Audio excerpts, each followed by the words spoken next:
Hello friends, இந்த ஸ்வர்ணரைஸ் சேனலில் இன்றைக்கி நம்ம பார்க்குறது ஒரு ஈஸியான ஈவினிங் ஸ்நாக்ஸ் தாங்க. இது வந்து லெஃப்ட் ஓவர் ரைஸில் நம்ம செஞ்சுருக்கோம். மீந்து போன சாதத்தில் ஈஸியாக ஏதாவது ஒரு டிஷ் பண்ணலாம் அப்படின்னு தோன்றப்ப டக்குன்னு நம்ம இதை செஞ்சிடலாம். இதை போண்டா ஷேப்லேயும் போட்டாலும் ஓகே, இல்லை நம்ம வடை ஷேப்லேயும் செஞ்சுக்கலாங்க. இதுக்கு நம்ம மீந்து போன சாதம் எவ்வளோ இருக்கோ அது நீங்கள் அந்த குவான்டிட்டி எடுத்துக்கோங்க. இப்போ நான் வந்து ஒரு சின்ன கப்பில் ஒரு 100 கிராம் அளவுக்கு நான் எடுத்து வச்சுருக்கேங்க. இதுக்கு வந்து ஒரு சின்ன பச்சை மிளகா போட்டுக்கிறேன், ஒரு சின்ன துண்டு இஞ்சி.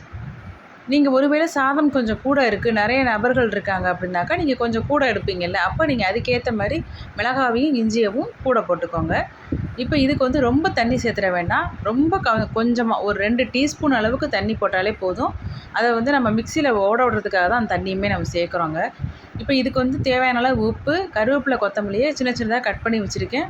சாம்பார் வெங்காயம் நல்லா பொடியாக மெல்லிசாக அரிஞ்சு வச்சது, அதையும் போட்டுட்டு நம்ம இப்போ வந்து அரிசி மாவு, இது எந்த விதமான அரிசி மாவாக இருந்தாலும் பரவாயில்லங்க, வீட்டில் என்ன அரிசி மாவு இருக்கோ அதை கொஞ்சமாக ஆட் பண்ணிக்கோங்க. இது வந்து ஒரு 3லேருந்து 4 டீஸ்பூன் வரைக்கும் ஆட் பண்ணிக்கலாம். நான் இப்போ 100 கிராமுக்கு ஒரு 3 டீஸ்பூன் ஆட் பண்ணியிருக்கேன். தண்ணிலாம் விடாமல் அப்படியே நீங்கள் வந்து அதை பிசைஞ்சு எடுத்துக்கோங்க. இந்த மாதிரி நல்லா கெட்டியாக பிசைஞ்சதுக்கப்புறமா நம்ம உளுந்து வடை செய்வோம்ல, அந்த மாதிரி தண்ணி தொட்டுட்டு நீங்கள் வந்து இதை பால் ஷேப் பண்ணிவிட்டு நம்ம தட்டிட்டு நம்ம எண்ணெயில் பொரிச்சு எடுக்கலாம். இது என்ன ஒரே டிஸ்அட்வான்டேஜ் அப்படின்னாக்கா, நம்ம இது மீந்து போன ரைஸை வேஸ்ட் பண்ண வேண்டாம்னு தான் ஒரு ஸ்நாக் ஐட்டம் செய்வோம்னு செஞ்சோம்.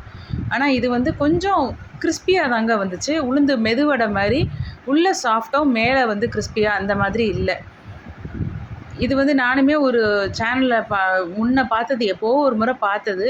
சரி அந்த மாதிரி செஞ்சு பார்ப்போமே, ட்ரை பண்ணி பார்ப்போமே, அந்த சகோதரி செஞ்ச மாதிரி அப்படின்னு சொல்லி தான் ட்ரை பண்ணாங்க.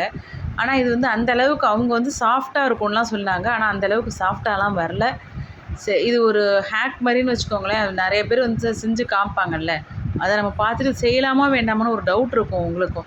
இப்போ அதுக்கு தான் இது வந்து ஒரு ட்ரையல் அண்ட் எரர் மெத்தட் மாதிரி தான். இது நான் செஞ்சு பார்த்தேன், அந்தளவுக்கு நல்லா வரலங்க. உளுந்து வடை மாதிரிலாம் இல்லை, ரொம்ப ஒரு மாதிரி கொஞ்சம் கிறிஸ்பியாக தான் இருந்துச்சு. ஆனால் சாப்பிட நல்லா இருந்துச்சுங்க. வீணாக போகிறதுக்கு பதிலாக நம்ம இந்த மாதிரி செஞ்சு சாப்பிட்டோம் அப்படின்னு ஒரு மனசுக்கு சந்தோஷம், அவ்வளோதான். ஓகே, பிடிச்சிருந்துச்சுன்னா சப்ஸ்கிரைப் பண்ணிக்கோங்க ஃப்ரெண்ட்ஸ். Bye friends.